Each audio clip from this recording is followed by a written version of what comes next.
नमस्कार दोस्तों। आप देख रहे हैं मिडनाइट हॉरर्स विद मुना, जहां डर सिर्फ महसूस नहीं, जिया जाता है। मेरा नाम मुना है और बचपन में मेरी दादी मुझे भूतिया कहानियां सुनाया करती थी। लेकिन वो सिर्फ कहानियां नहीं थीं, उनमें कुछ ऐसा था जो हकीकत से जुड़ा लगता था। रात के अंधेरे में जब उनकी आवाज गूंजती, ऐसा लगता था जैसे कमरे में कोई और भी मौजूद हो, कोई जिसे देखा नहीं जा सकता। कभी कभी दरवाजे खुद ब खुद खटखटाने लगते, कभी ऐसा लगता जैसे कोई धीरे धीरे पास आ रहा हो। और फिर सन्नाटा। क्या वो सिर्फ किस्से थे या किसी खौफनाक सच्चाई की परछाई? आज मैं वही डर, वही कहानियां और उनसे भी ज्यादा खौफनाक राज आपके सामने ला रहा हूं, सिर्फ मिडनाइट हॉरर्स विद मुना पर।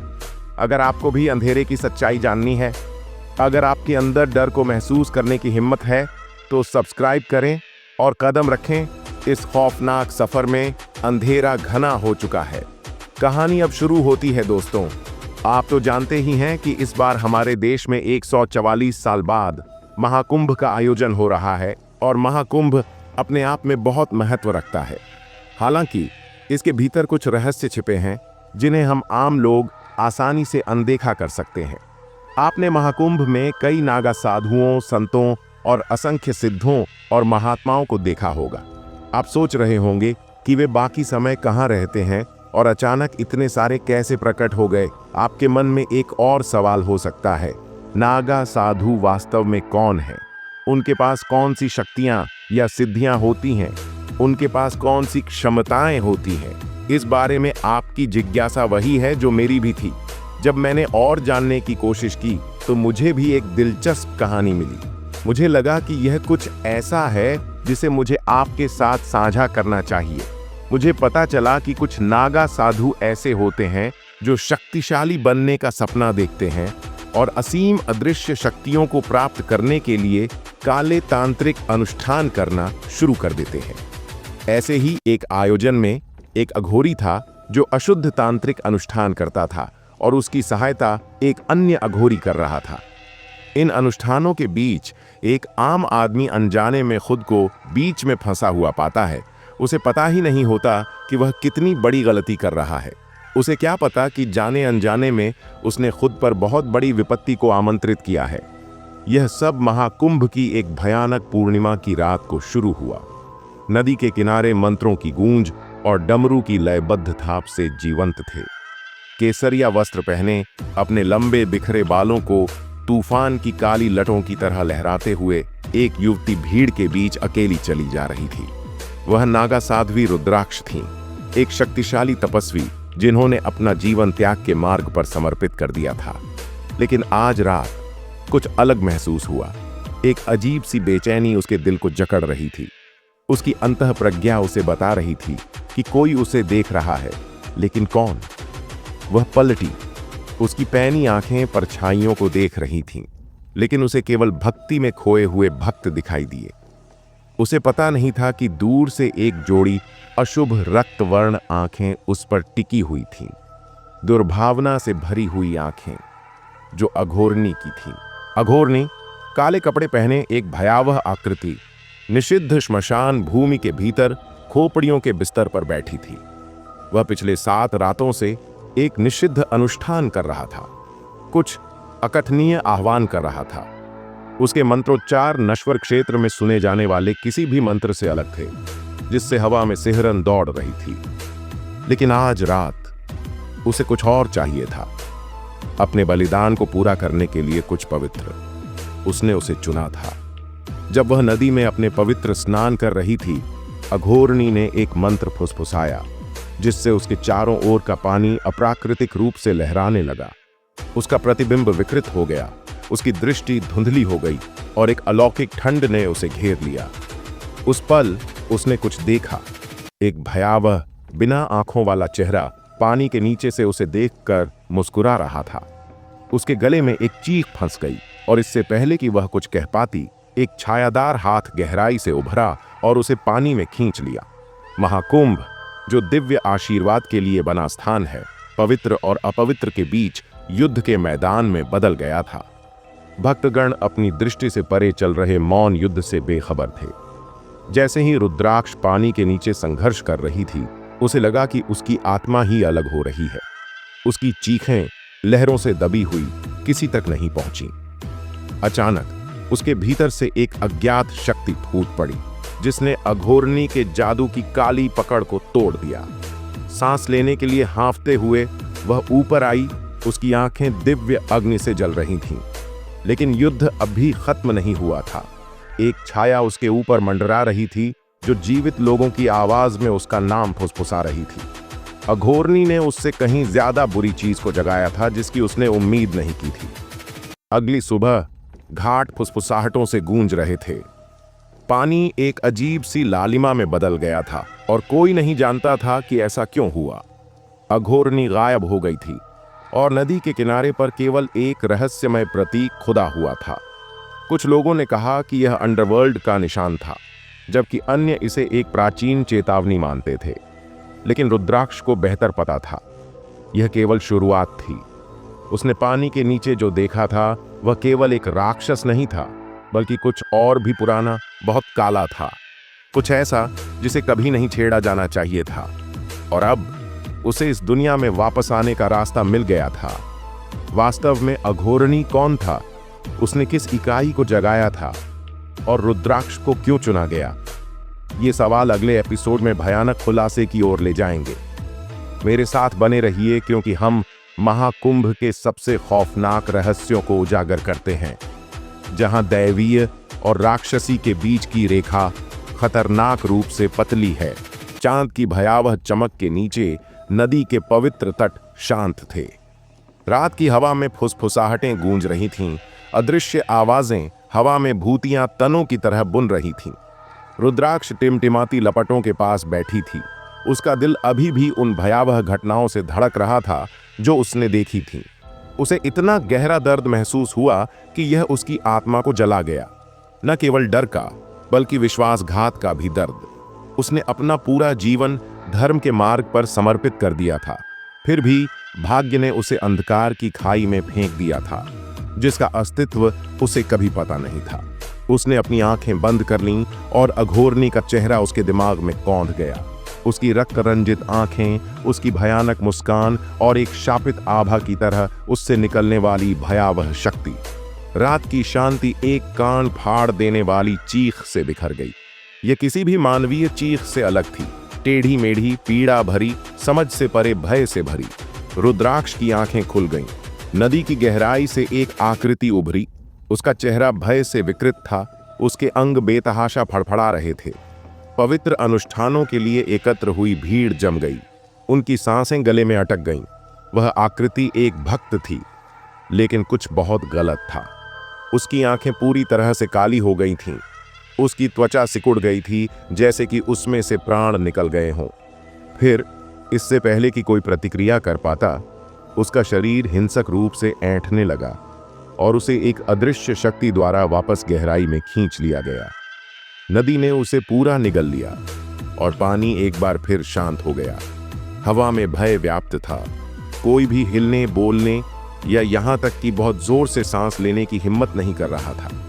पवित्र जल में एक अभिशाप जाग गया था और वह भूखा था। रुद्राक्ष की आंखों से आंसू धुंधले हो गए, क्योंकि उसने अपने गले में पवित्र मालाएं कस ली थीं। वह असफल हो गई थी। अंधकार फैल रहा था, मासूम आत्माओं को निगल रहा था, जबकि वह इसे रोकने में असमर्थ थी। उसने पवित्र भूमि की रक्षा करने, ईश्वरीय व्यवस्था को कायम रखने की कसम खाई थी। फिर भी वह अब अराजकता के बीच खड़ी थी, अदृश्य रूप से छिपी बुराई से लड़ने में असमर्थ थी। एक स्मृति उभरी। उसके गुरु के अंतिम शब्द अज्ञात में गायब होने से पहले, जीवित और मृत के बीच की रेखा नाजुक है। जब यह टूटती है तो आपको उस चीज का सामना करने के लिए तैयार रहना चाहिए जो उसके पीछे है। उसके होठों से एक सिसकी निकल गई। वह तैयार नहीं थी। वह कभी तैयार नहीं थी। उसके पीछे एक भयावह उपस्थिति मंडरा रही थी। हवा भारी हो गई, एक ऐसी ऊर्जा से भरी हुई जिसने उसकी त्वचा को सिहरन पैदा कर दी। वह धीरे से मुड़ी। उसकी सांस अटक रही थी। उसके सामने अघोरनी खड़ा था, लेकिन वह अकेला नहीं था। जिस इकाई को उसने जगाया था वह उसके साथ थी। एक छाया जो हिलती और टिमटिमाती हुई लग रही थी। उसका रूप हमेशा बदलता रहता था। उसका सार प्राचीन और दुष्ट था। उनके नीचे की जमीन कांप उठी, जैसे हवा में एक कर्कश आवाज गूंज रही हो।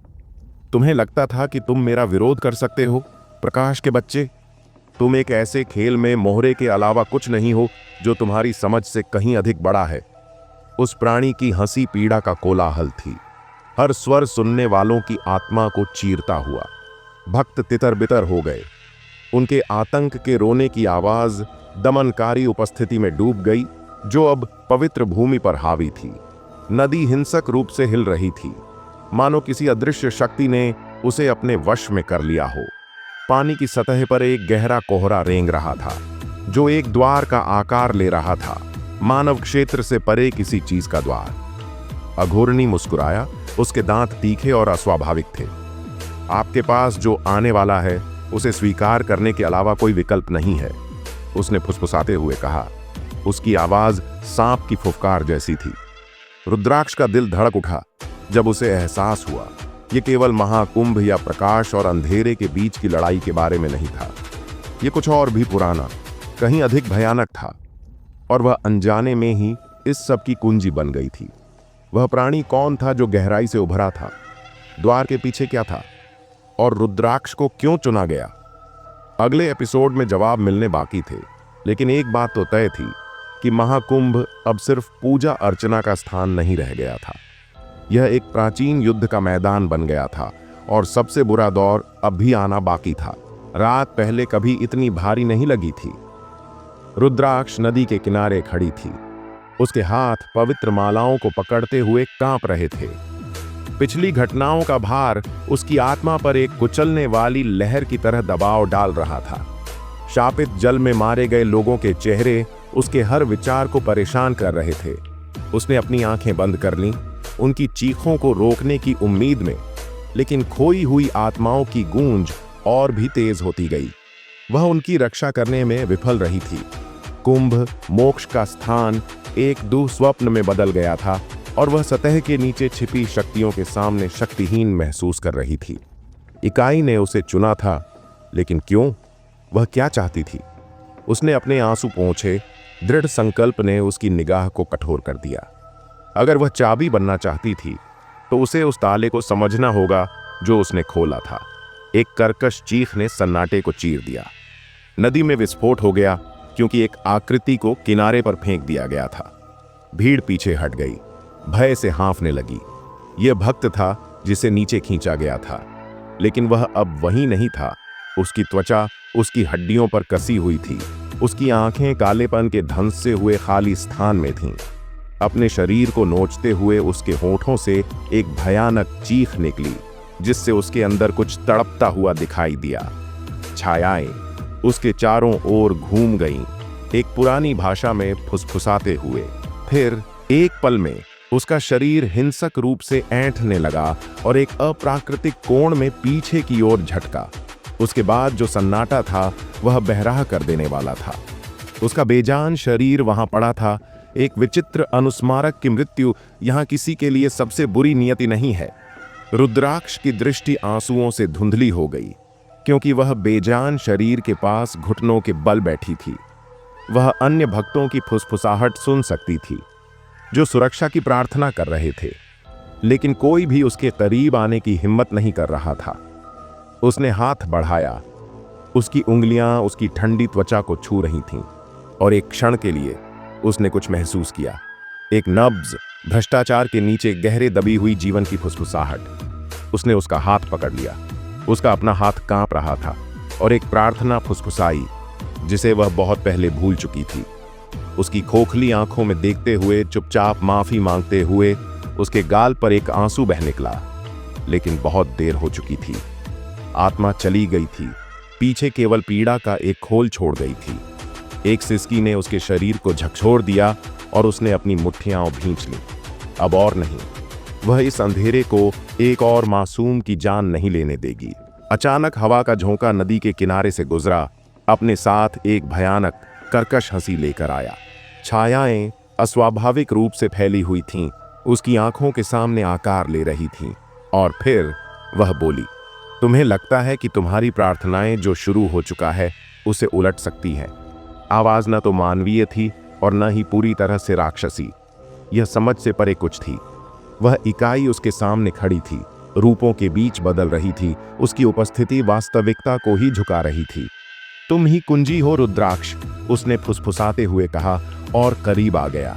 दरवाजे खुल गए हैं और तुम ही एकमात्र हो जो उन्हें पार कर सकते हो। उसकी सांसें अटक गईं क्योंकि उसके चारों ओर की दुनिया अंधेरी हो गई। अघोरनी कहीं दिखाई नहीं दे रहा था, फिर भी उसकी उपस्थिति भूत की तरह बनी हुई थी। यह एहसास उसे वज्र की तरह लगा। यह उसकी कल्पना से कहीं अधिक बड़ा था। महाकुंभ तो बस शुरुआत थी। नदी के किनारे खाई के खुलते ही जमीन कांप उठी, जिससे एक भयावह चमक के साथ एक खाई दिखाई दी। फुसफुसाहट, पीड़ा और इशारा करते हुए हवा में रेंगने लगी। उस इकाई ने एक हाथ बढ़ाया जिसकी लंबी उंगलियों से कुछ घिनौना टपक रहा था। आओ प्रकाश की संतान, तुम्हारा भाग्य तुम्हारा इंतजार कर रहा है। रुद्राक्ष की नब्ज तेज हो गई। क्या यह एक परीक्षा थी, एक चाल, या यही वह रास्ता था जिस पर उसे चलना था? जवाब अंधेरे से परे थे, लेकिन दूसरी तरफ उसका क्या इंतजार था? वह जानती थी कि वह रहस्य तभी उजागर होगा जब वह दहलीज पार करेगी। रात में घुटन भरी शांति थी। रुद्राक्ष खाई के बिल्कुल किनारे पर खड़ी थी। उसके दिल की धड़कन उसके कानों में गूंज रही थी। उसका शरीर कांप रहा था, ठंड से नहीं बल्कि भाग्य के असहनीय भार से जो उस पर दबाव डाल रहा था। उसने अपना जीवन आत्मज्ञान की तलाश में बिताया था, फिर भी वह यहाँ थी, अंधेरे की खाई पर अज्ञात में कदम रखने के लिए कहा जा रहा था। उसने उन लोगों के बारे में सोचा जो मर चुके थे। उनकी चीखें अभी भी उसके दिमाग में ताजा थीं। वे भक्त जो मोक्ष की तलाश में आए थे, लेकिन इसके बजाय उन्हें पीड़ा मिली। क्या वह उन्हें विफल कर चुकी थी, या उसे उनके साथ पीड़ा सहना था? एक आंसू उसके गाल पर लुढ़क गया और उसने चुपचाप प्रार्थना की। लेकिन पहली बार उसे आश्चर्य हुआ कि क्या देवता भी सुन रहे थे। अचानक एक गुर्राहट की आवाज ने उसे उसकी समाधि से बाहर निकाला। एक विचित्र सड़ा हुआ हाथ खाई से बाहर निकला, हवा में पंजे मार रहा था। भक्त का एक बार का बेजान शरीर जिसे नदी में घसीटा गया था फिर से उठ रहा था, लेकिन यह कोई पुनरुत्थान नहीं था। यह एक अपवित्रता थी। उसका सिर अप्राकृतिक रूप से झुका हुआ था। उसका मुंह एक अमानवीय मुस्कान में फैला हुआ था और उसकी खोखली आंखों के भीतर से कुछ तड़प रहा था। भीड़ भय से चिल्ला उठी क्योंकि उसका शरीर ऐंठने लगा, मुड़ने लगा और टूटने लगा। ऐसी आकृतियां बनाने लगा जो प्रकृति को चुनौती देती थीं। फिर एक बीमार करने वाली दरार के साथ वह चारों पैरों पर गिर गया। उसके अंग एक जानवर की तरह झपटने के लिए तैयार हो गए, लेकिन उसकी निगाह रुद्राक्ष पर टिकी हुई थी और उसके होंठ एक ऐसी आवाज में हिल रहे थे जो उसकी अपनी नहीं थी। तुम्हें यहां नहीं आना चाहिए था। रुद्राक्ष घुटनों के बल गिर गई। उसकी सांस उखड़ रही थी। ये उसकी समझ से परे था, उसकी शक्ति से परे था। भक्त की आवाज नहीं, उसके माध्यम से बोलने वाली इकाई द्वेष से भी बदतर किसी चीज से भरी हुई थी। यह दुख था। मेरी मदद करो, चीज फुसफुसाती हुई बोली। मैं खुद को महसूस कर सकता हूं, लेकिन मैं इसे रोक नहीं सकता। अंधेरा मेरे अंदर है, यह हम सभी के अंदर है। रुद्राक्ष ने हाथ बढ़ाया। उसकी उंगलियां कांप रही थीं, लेकिन इससे पहले कि वह उसे छू पाती, उसने एक खून जमा देने वाली चीख निकाली। उसका शरीर फट गया, मांस के धागों की तरह उखड़ गया और घूमते हुए रसातल में विलीन हो गया। भीड़ डर के मारे चिल्लाने लगी। हवा में उनके आतंक का भार साफ झलक रहा था। रुद्राक्ष ने अपनी आंखें बंद कर लीं, अपने शरीर को चीरती हुई सिसकियों को रोकने में असमर्थ। क्या उन्हें बचाने का कोई उपाय नहीं था? क्या वह बहुत देर से आई थी? खाई में एक गहरी हंसी गूंजी, जिससे उसके नीचे की जमीन कांप उठी। आह, इंसान कितनी आसानी से टूट जाता है, इकाई ने सोचा। छायाएं घनी हो गईं, एक जीवित तूफान की तरह घूम रही थीं, और फिर रसातल से कुछ उभरा। काले वस्त्र पहने एक आकृति जिसका चेहरा हड्डी से बने मुखौटे से छिपा हुआ था। अघोरनी। लेकिन यह वह आदमी नहीं था जिसे उसने पहले देखा था। यह कुछ बहुत पुराना था, कुछ बहुत बुरा। क्या अब तुम देख रही हो? उसने फुसफुसाया। उसकी आवाज जंग लगी जंजीरों की तरह पत्थर पर घसीट रही थी। संतुलन पहले ही टूट चुका है, कोई मुक्ति नहीं है, केवल अपरिहार्य है। उसने अपना हाथ उठाया और उसकी उंगलियों से अंधेरे की किरणें रुद्राक्ष की ओर सरकने लगीं। अब आओ प्रकाश की संतान, अपनी भूमिका स्वीकार करो, वह बनो जो तुम बनने के लिए बने हो। अथाह गहराई में ऊर्जा का संचार हुआ और हवा में एक प्राचीन शक्ति का संचार हुआ। रुद्राक्ष के दिमाग में हलचल मच गई। वह क्या बनने वाली थी? उस इकाई ने उसे क्यों चुना था? और उस गहराई के पार क्या था जिसे अघोरनी उसे दिखाना चाहती थी? जैसे जैसे अंधेरा उसके चारों ओर लिपटता गया, उसे आगे की ओर खींचता गया, उसे पता चला कि पता लगाने का केवल एक ही तरीका है। लेकिन दूसरी तरफ जो उसका इंतजार कर रहा था वह एक ऐसी सच्चाई थी जिसकी वह कल्पना भी नहीं कर सकती थी। अंधेरे ने उसे पूरी तरह से निगल लिया। रुद्राक्ष को लगा जैसे वह एक अंतहीन शून्य में डूब रही है। उसका शरीर भारहीन है, फिर भी अदृश्य जंजीरों से बंधा हुआ है। उसकी आंखों के सामने यादें घूम गईं। कुंभ में बच्चों की हंसी, ध्यान में लीन ऋषियों के शांत चेहरे, उसके सिर पर उसके गुरु के हाथ का गर्म स्पर्श, उसके गले में एक गांठ बन गई। क्या वह फिर कभी प्रकाश देख पाएगी? क्या सत्य की खोज के लिए उसे यही कीमत चुकानी पड़ी? उसकी आंख से एक आंसू निकल गया जो रसातल में गायब हो गया। उसने कभी इतना अकेला, इतना असहाय महसूस नहीं किया था। तभी सन्नाटा टूट गया। एक बहरा कर देने वाली चीख जो किसी भी मानवीय चीज से अलग थी, शून्य को चीरती हुई निकली। रुद्राक्ष ने एक ठोस सतह पर फेंके जाने पर हाँफते हुए कहा। उसके नीचे की जमीन न तो मिट्टी थी और न ही पत्थर। वह ऐसे धड़क रही थी जैसे कि जीवित हो, उसके स्पर्श से हिल रही हो। एक दुर्गंध हवा में भर गई और जब उसने ऊपर देखा तो वह डर के मारे जम गई। उसके चारों ओर ऊंची ऊंची आकृतियां मंडरा रही थीं। उनके चेहरे हड्डियों और सड़ते हुए मांस के विचित्र मुखौटों के पीछे छिपे हुए थे। उनके शरीर अस्वाभाविक रूप से मुड़े हुए और विकृत थे। उनके अंग बहुत लंबे थे। उनकी उंगलियां नुकीले पंजे जैसे उभारों में समाप्त हो रही थीं। उनमें से एक आगे बढ़ा, अपना सिर झुकाते हुए मानो उसे देख रहा हो। फिर वह बोला, एक कर्कश फुसफुसाहट जो उसके दिमाग में घुस गई। तुम ही कुंजी हो। जब तक इसे खिलाया नहीं जाता तब तक द्वार बंद नहीं हो सकता। रुद्राक्ष का दिल उसकी पसलियों से टकरा रहा था। यह कोई दुःस्वप्न नहीं था, यह सच था। उसके चेहरे पर आंसू बह रहे थे जब उसने उन लोगों के बारे में सोचा जिन्हें उसने पीछे छोड़ दिया था। क्या वे पहले ही इस अंधेरे में समा चुके थे? क्या उनकी आत्माएं यहां फंसी हुई थीं, जो कभी नहीं मिलने वाली मुक्ति की प्रतीक्षा कर रही थीं? उसने अपनी पवित्र मालाएं पकड़ लीं, कांपते होठों से प्रार्थनाएं फुसफुसाते हुए। कृपया, वह रो पड़ी, उन्हें जाने दो, इसके बजाय मुझे ले जाओ। आकृतियां देख रही थीं, उनके भाव अपाठ्य थे। फिर धीरे धीरे वे अलग हो गए। उनके पीछे कुछ दिखाई दिया। रुद्राक्ष मुड़ी और उसकी सांस गले में अटक गई।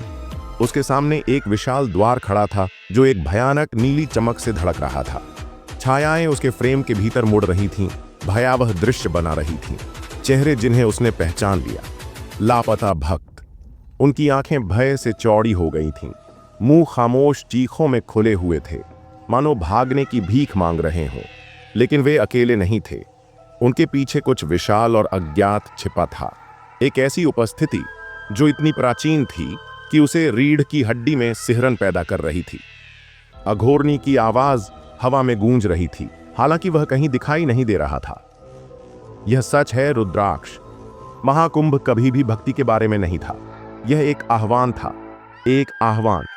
और अब आपको तय करना होगा, क्या आप द्वार खोलेंगे या अंधकार को सब कुछ निगल जाने देंगे?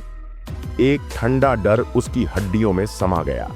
अगर उसने द्वार खोला तो दुनिया पर क्या भयावहताएं आ जाएंगी, और अगर उसने मना कर दिया तो अंदर फंसे लोगों का क्या हश्र होगा? उसके सामने एक विकल्प था, घुटन भरा और अपरिहार्य।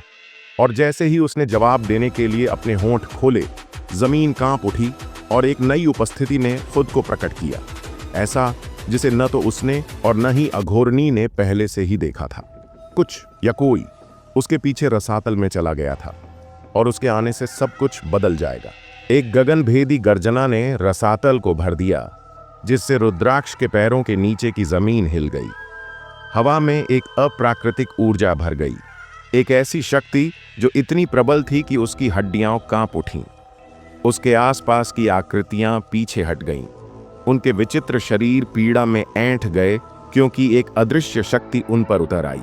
अंधेरे से एक चमकदार आकृति उभरी, एक चमकदार प्रकाश वाला प्राणी जो दिव्य वस्त्रों में लिपटा हुआ था। इसकी आंखें एक प्राचीन ज्ञान से जल रही थीं, और इसकी उपस्थिति ने रुद्राक्ष की बिखरी हुई आत्मा में गर्मी की लहरें भेजीं। वह अपने घुटनों पर गिर गई, उसकी आभा की विशुद्ध दिव्यता से अभिभूत। अघोरनी की आवाज पहली बार लड़खड़ाई। नहीं, यह संभव नहीं है, उसने गुर्राते हुए कहा। उसका शरीर एक बुझती हुई लौ की तरह टिमटिमा रहा था। प्रकाश की इकाई ने अपना हाथ उठाया और उसकी हथेली से सुनहरी ऊर्जा की एक लहर फूट पड़ी, जो विशाल द्वार से टकराई। द्वार के भीतर भयावह दृश्य चीख उठे। जैसे ही वे विलीन होने लगे, उनकी यातनाग्रस्त आत्माएं अपने शाश्वत कष्ट से मुक्त हो गईं। रुद्राक्ष के चारों ओर राक्षसी आकृतियां धूल में विलीन हो गईं। उनकी पीड़ा भरी चीखें शून्य में गूंज उठीं। रसातल कांप उठा जब उसके अंधेरे विस्तार में चमकदार रोशनी की दरारें फैल गईं, जिसने सदियों से उसे पीड़ित कर रहे भ्रष्टाचार को मिटा दिया। रुद्राक्ष के चेहरे पर आंसू बह रहे थे जब उसने खोए हुए भक्तों को अंधेरे से उठते देखा। उनकी आत्माएं अघोरनी के विकृत अनुष्ठान के चंगुल से मुक्त हो गईं। एक एक करके वे ऊपर चढ़ गए। उनके चेहरे शांत थे। उनका दुख आखिरकार खत्म हो गया। चमकदार आकृति रुद्राक्ष की ओर मुड़ी। उसकी आवाज एक सुखदायक फुसफुसाहट थी, जो उसकी आत्मा के सबसे गहरे कक्षों में गूंज रही थी। तुमने बहुत कुछ सहा है, प्रकाश की संतान, लेकिन तुम्हारा दिल पवित्र रहा।